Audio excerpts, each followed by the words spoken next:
Hello students, मेरा नाम है doctor Vikas Goyal and welcome back to my YouTube channel that is math commentators. हमारा chapter चल रहा है लाप्लास ट्रांसफॉर्म और आज का हमारा टॉपिक है convolution theorem in Laplace transform. तो कन्वोल्यूशन थ्योरम क्या काम आती है? लाप्लास इनवर्स निकालने काम आती है आपके लाप्लास ट्रांसफॉर्म में। तो इसका फायदा क्या है, हेल्प क्या करती है, अभी बात करेंगे। अब आपको पता है जब भी दो टर्म्स प्लस माइनस में पड़ी और उनका लाप्लास इनवर्स निकालना हो तो दैट्स क्वाइट इजी, क्योंकि प्लस माइनस में लाप्लास बढ़ जाता है। तो लाप्लास इनवर्स एफएस को मिल जाएगा, प्लस माइनस जो भी पड़ा है वो पड़ा रहेगा और जीएस को मिल जाएगा। अब आपको पता है एफ फंक्शन का लाप्लास इनवर्स करके समथिंग इन टी आएगा, दैट इज एफ टी, और प्लस माइनस सेम ही रहेगा। और जी के फंक्शन का लाप्लास करके कुछ टी में आएगा तो उसको मैं जीटी लिख लेता हूं। तो इस प्रॉपर्टी का नाम है बच्चे लीनियरिटी प्रॉपर्टी। हम काफी बार इसको यूज भी कर चुके हैं। तो प्लस माइनस में जब भी लाप्लास इनवर्स करना हो तो that's quite easy for us. Next है, तो अगर दो प्रोडक्ट में टर्म्स पड़ी हो उसका लाप्लास इनवर्स करना हो तो आप दोनों को लाप्लास इनवर्स अलग अलग नहीं दे सकते, ठीक है। तो प्रोडक्ट में लाप्लास इनवर्स नहीं बांट सकते, प्लस माइनस में बांट सकते हैं। तो ये सबसे मेन कंसर्न है कि दो टर्म्स अगर प्रोडक्ट में आ गई तो उनका लाप्लास इनवर्स कैसे करेंगे। तो अगर लाप्लास इनवर्स करनी हो प्रोडक्ट वाली टर्म्स की तो मेरे पास दो तरीके हैं। एक है बाय यूजिंग पार्शियल फ्रैक्शन जो हम कर चुके हैं लास्ट लेक्चर्स में, और एक है बाय यूजिंग कन्वोल्यूशन थ्योरम जिसको आज हम स्टार्ट कर रहे हैं। तो अगर प्रोडक्ट में टर्म्स पड़ी हो तो हम पार्शियल फ्रैक्शन की हेल्प लेके हम उसको सिंप्लीफाई करके टर्म्स को अलग अलग कर सकते हैं, और जब टर्म्स अलग अलग हो जाएंगी तो लीनियरिटी प्रॉपर्टी की हेल्प से हम इंडिविजुअली उनका लाप्लास इनवर्स कर देंगे। दूसरा तरीका है कन्वोल्यूशन थ्योरम जिसको आज हम समझने वाले हैं। तो अब इनमें दोनों में फर्क क्या है? जो पार्शियल फ्रैक्शन है वो कंपैरेटिवली इजी होता है मेथड, ये थोड़ा सा डिफिकल्ट है। डिफिकल्ट क्यों है अभी बात करेंगे। दूसरा, मैंने बताया था कि पार्शियल फ्रैक्शन ना लाप्लास इनवर्स करता ना इंटीग्रेशन करता, बस जिस एक्सप्रेशन का आपको लाप्लास इनवर्स या इंटीग्रेशन करना है उसको सिंप्लीफाई कर देता है। तो ये इसका काम सिर्फ सिंप्लीफिकेशन का है। तो इसमें मुझे कोई इंटीग्रेशन की हेल्प की जरूरत नहीं है। इंटीग्रेशन का कंसेप्ट मुझे पता हो या ना पता हो कोई दिक्कत नहीं है। बट इन कन्वोल्यूशन थ्योरम आपको इंटीग्रेशन यूज करनी पड़ेगी और सोल्व करनी पड़ेगी, इसलिए मैं इसको बोल रहा हूं थोड़ा सा डिफिकल्ट है, क्योंकि मैक्सिमम बच्चे इंटीग्रेशन के साथ इतना ज्यादा कंफर्टेबल नहीं होते। बट हाई फाई इंटीग्रेशन नहीं आएगी, यहां पे बेसिक्स इंटीग्रेशन आएगी। अगर आपने अब तक लेक्चर्स को ध्यान से सुना होगा तो बहुत ज्यादा मुश्किल नहीं आएगी आपको। तो थर्ड पॉइंट, आपको मैंने बताया कि थोड़ी सी मुश्किल पड़ती है कन्वोल्यूशन थ्योरम, तो इसलिए कन्वोल्यूशन थ्योरम को हम तभी यूज करें प्रोडक्ट में लाप्लास इनवर्स करने के लिए अगर उसका नाम लिखा हो, जैसे बाय यूजिंग कन्वोल्यूशन थ्योरम। अगर उसका नाम ना लिखा हो कन्वोल्यूशन थ्योरम का तो इट्स ऑलवेज गुड कि आप पार्शियल फ्रैक्शन का कंसेप्ट लगाएं, ठीक है। तो जब भी आपको प्रोडक्ट में लाप्लास इनवर्स करनी हो तो नाम लिखा हो तो वो मेथड लगाना है, नहीं नाम लिखा हो तो पार्शियल फ्रैक्शन लगा लेनी है। क्लियर होगी बात? होपफुली कोई डाउट नहीं होगी। तो प्रोडक्ट में लाप्लास इनवर्स करने के दो तरीके, पार्शियल फ्रैक्शन से जो अब तक करते आ रहे हैं और कन्वोल्यूशन थ्योरम से जो आज करना सीखेंगे, ठीक है। स्टार्ट करते हैं। Question number 1, state the convolution property और थ्योरम ऑफ लाप्लास ट्रांसफॉर्म। तो आप इसको कन्वोल्यूशन प्रॉपर्टी बोल लो, कन्वोल्यूशन थ्योरम बोल लो, बात एक ही है। तो ये मोस्ट इंपोर्टेंट है, बहुत सारी यूनिवर्सिटी एग्जाम में ये आ चुका है, तो इंपोर्टेंट कंसेप्ट है, तो थोड़ा ध्यान से देखिएगा। कन्वोल्यूशन थ्योरम का प्रूफ भी काफी इंपोर्टेंट है जो हम लेटर लेक्चर्स में करेंगे। तो हम प्रूफ को भी कवर करेंगे बट एक दो लेक्चर के बाद जब हम न्यूमेरिकल पे अच्छी पकड़ बना लेंगे। अगर दो एफ के फंक्शन प्रोडक्ट में पड़े हैं तो कायदे से आप उनको लाप्लास इनवर्स नहीं बांट सकते। तो प्रोडक्ट में लाप्लास इनवर्स नहीं बांटी जा सकती, बट कन्वोल्यूशन प्रॉपर्टी कहती है काम कर बांट ले। तो एफएस को लाप्लास इनवर्स अलग से दे दे, ठीक है। आपको पता है एस वाले फंक्शन का लाप्लास इनवर्स टी में आता है तो मैं मान लिया एफ टी, और जीएस को लाप्लास इनवर्स अलग से दे दे, उसको मैं मान लिया जीटी। तो अब कन्वोल्यूशन थ्योरम क्या कहती है कि एफ टी और जीटी डायरेक्ट नहीं लिखने, आपको किसी एक में, दोनों में से किसी एक में टी की जगह यू पुट करना है, किसी एक में। दूसरे में टी की जगह टी माइनस यू पुट करना है, और 0 to t with respect to u उसकी इंटीग्रेशन कर देनी है। तो उतना ही आएगा जितना अगर उनको इकट्ठा रख के हम लाप्लास इनवर्स करते हैं। तो ये है कन्वोल्यूशन थ्योरम। इसके दो फॉर्मूले आप लिख सकते हैं। दूसरा ये लिख सकते हैं g of u f of t minus u du, ठीक है। तो आपकी मर्जी है किस में आप u पुट कर रहे हैं, f में या g में, और दूसरे में obviously t minus u put होगा du। तो आई बात समझ में? दोबारा एक बार रिपीट कर देते हैं। तो कन्वोल्यूशन प्रॉपर्टी क्या कहती है? वैसे तो प्रोडक्ट में आप लाप्लास इनवर्स बांट नहीं सकते, बट आप लाप्लास इनवर्स बांट लो। एफएस का लाप्लास इनवर्स अलग से कर लो, जीएस का लाप्लास इनवर्स अलग से कर लो, बस उनको एज इट इज मत रखना। किसी एक में टी की जगह यू, दूसरे में टी की जगह टी माइनस यू पुट करके प्रोडक्ट करके 0 to t विसेक टू यू इंटीग्रेशन कर दो, उतना ही आएगा जितना उनको इकट्ठा रख के लाप्लास इनवर्स करने से आना चाहिए था। मर्जी आपकी है कि यू किस में पुट कर रहे हैं, और ऑब्वियसली जिसमें यू पुट करेंगे उससे दूसरे वाले में आप टी माइनस यू पुट करें। ठीक है, क्लियर हो गया? होपफुली कन्वोल्यूशन थ्योरम समझ में आ गई होगी। तो ये थी इसकी स्टेटमेंट। ठीक है, आगे समझ में? अब एक दो न्यूमेरिकल प्रॉब्लम इस पे करते हैं, so that you will get ना clear cut idea about the convolution property और convolution theorem. Generally convolution theorem में आप देख सकते हैं आपको इंटीग्रेशन की जरूरत पड़ रही है, तो जनरली कहा जाता है, सजेस्ट किया जाता है कि कन्वोल्यूशन थ्योरम आपको तभी लगानी चाहिए जब इसका नाम मेंशन हो। अगर आप कॉन्फिडेंट हैं अपने इंटीग्रेशन के लिए तो आप जहां मर्जी कन्वोल्यूशन थ्योरम लगा सकते हैं, बट अगर आप ओके हैं अपने इंटीग्रेशन के लिए तो जब नाम लिखा हो तभी आप कन्वोल्यूशन लगाएं, नहीं तो सिंपल पार्शियल फ्रैक्शन से उसको ट्राई करें सिंप्लीफाई करने की। ठीक है, स्टार्ट करते हैं आज का question. Question number 2, using convolution theorem find Laplace inverse of 1/s into s square plus 1। तो ये particular question Kurukshetra university year 2015 में आ चुका है। सॉल्यूशन स्टार्ट करते हैं according to the question. Laplace inverse निकालनी है आपको 1/s into s square plus 1। एक इजी सा क्वेश्चन लिया है मैंने, उसके बाद थोड़ा मुश्किल क्वेश्चन पे जाएंगे। अब आपको पता है सबसे पहले कन्वोल्यूशन थ्योरम लगाने के लिए आपके पास लाप्लास इनवर्स के अंदर एग्जैक्टली 2 टर्म्स होनी चाहिए जिनका आप इंडिविजुअली लाप्लास इनवर्स निकाल सके। तो मैंने जो भी आपकी इनपुट डेटा आएगा आपको उसको 2 ग्रुप्स में बांटना है इस तरह से कि दोनों का लाप्लास इनवर्स आपको इंडिविजुअली पता हो। आपको पता है 1/s का लाप्लास इनवर्स मुझे पता है और 1/s square plus 1 का लाप्लास इनवर्स भी मुझे पता है, तो मैंने इसको 2 ग्रुप में बांट लिया। उसके बाद अब उनमें से किसी एक को मैं fs नाम दे दूंगा, तो मैं इसको 1/s को मान लेता हूं और दूसरे को gs नाम दे दूंगा, तो ठीक है। तो होपफुली यहां तक कोई डाउट नहीं होगा। उसके बाद आपको पता है हमें निकालना है ft। ft क्या होता है? लाप्लास इनवर्स ऑफ fs, और लाप्लास इनवर्स ऑफ fs कितना है मेरे क्वेश्चन में? 1/s, और आपको पता है 1/s का लाप्लास इनवर्स 1 होता है, तो ft की वैल्यू होगी 1। दूसरा निकालते हैं gt, वो होता है लाप्लास इनवर्स ऑफ gs। तो यहां gs कितना है? 1/s square plus 1। तो अगर आप ध्यान से देखिए न्यूमरेटर में 1 है और नीचे s square plus a square है, तो ये 1/a sin at का फार्मूला बनेगा, तो 1/1 sin t। तो यहां मैंने एक इजी सा न्यूमेरिकल लिया है सो दैट आपके कंसेप्ट क्लियर हो जाए।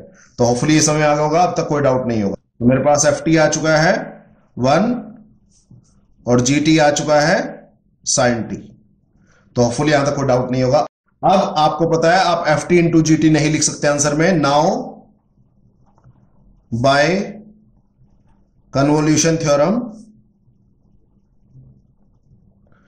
तो अब कन्वोल्यूशन थ्योरम क्या कहती है कि अगर आपके पास 2 फंक्शन पड़े हैं प्रोडक्ट में, अगर उसका आपको लाप्लास इनवर्स निकालना है तो पहले इंडिविजुअली उनका लाप्लास इनवर्स निकाल लो, फिर अब आपको सिंपली उसको ft इंटू gt नहीं पुट करना, किसी एक में t की जगह u, दूसरे में t की जगह t माइनस यू पुट करके मल्टीप्लाई करके 0 to t विसेक टू u इंटीग्रेशन करना है, उतना ही आएगा जितना उनको इकट्ठा रख के चलने से आना चाहिए था।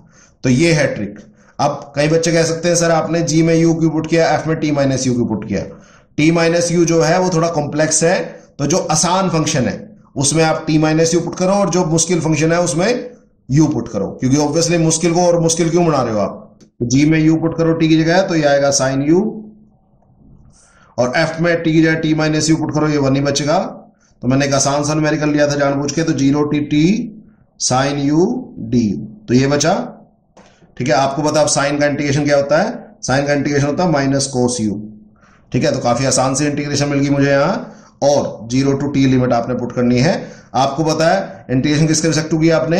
u के, तो लिमिट भी किसकी है? u की, और पुट भी किसकी जगह होंगी? u की जगह, तो minus cos t minus cos 0, तो माइनस बाहर ले लिया, upper limit minus lower limit, तो minus cos t as it is, cos 0 होता है बच्चे 1, तो ये सिंप्लीफाई करके आया 1 माइनस कोस t।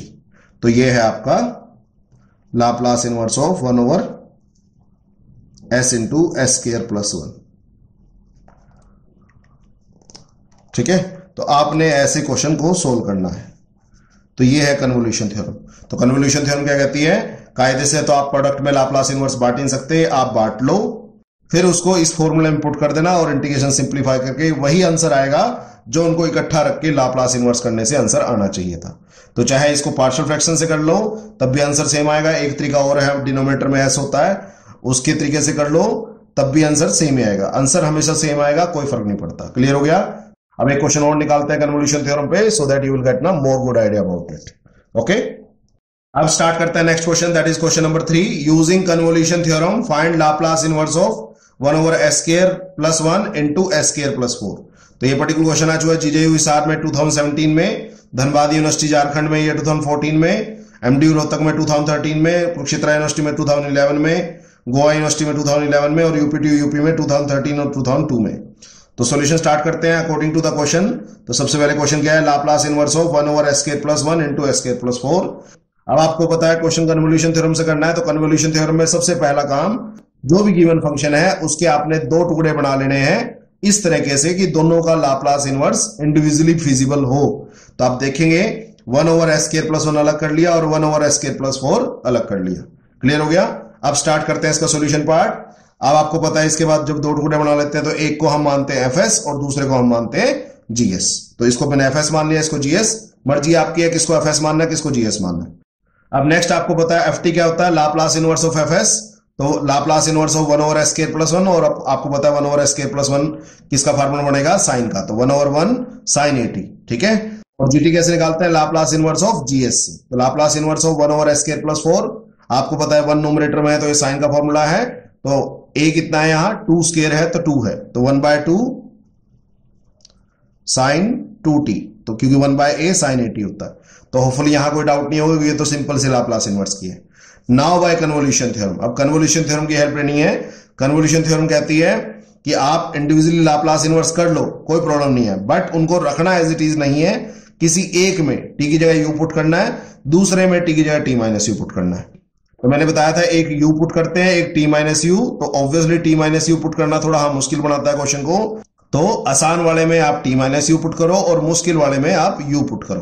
तो मैं g में u पुट कर रहा हूं और f में t - u पुट कर रहा हूं।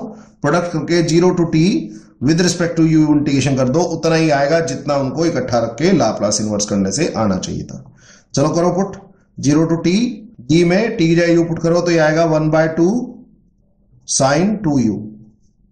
ठीक है, और f में t की जगह t - u पुट करो तो ये आएगा sin t - u। तो देखो थोड़ा सा ठीक रह गया, आसान वाले में मुश्किल पुट किया और मुश्किल वाले में आसान पुट किया। तो ये आ गया बच्चे 1/2, मैं कांस्टेंट बाहर ले लेता हूं, 0 to t sin 2u into sin t - u du। अब अगर आप ध्यान से देखें, दो साइन के फंक्शन प्रोडक्ट में है, आपको पता होगा जब भी दो साइन के फंक्शन प्रोडक्ट में होते हैं तो हम हमेशा उनको अलग अलग करने के लिए एक फॉर्मूला लगाते हैं, that is 2 sin a sin b का। किसका?